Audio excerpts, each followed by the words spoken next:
Magandang gabi sa inyong lahat, mga ka-vlogger at mga kapwa ka OFW. Alam nyo ba na isa sa mga pinakahihinangaan kong malaking tutorial vlogger na si Idol Jimmy Aragao Pakulba na may halos 500,000 followers ay nakasagutan at nakapalitan ko ng kuro-kuro sa comment section kahapon lang.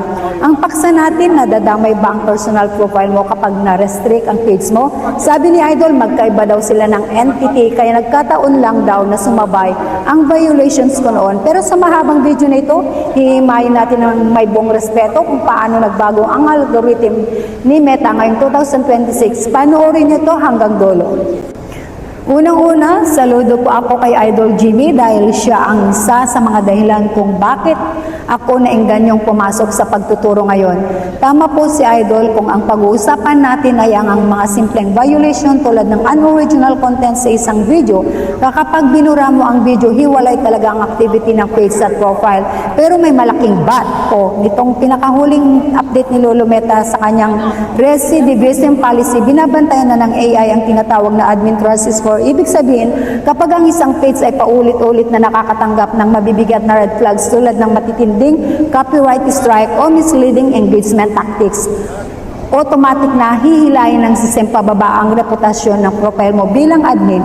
Ikaw ang otak ng page, kaya iisang latte lang kay Meta. At hindi ko ito sinasabi ng walang patunay, mga idol.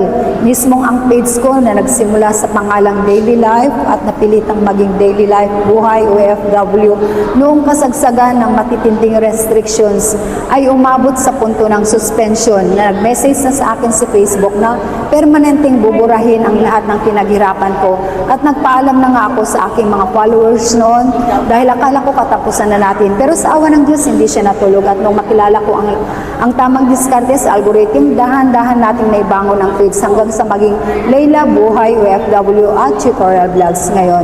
Naranasan ko noon na maging kulay-pula ang account status ko, hindi ako makapag-post, hindi ako makapag-comment, at hindi makapag-like kahit sa sarili kong personal na feed. Kaya pag sinabi kong nadadamay ang main profile sa kasalanan ng page, alam ko ang sinasabi ko dahil yan ang madilim na bahagi ng kasaysayan ng page ko na nasulatan ko. Kaya kay Idol Jimmy, maraming salamat sa napakagandang palitan natin ng kaalaman sa comments.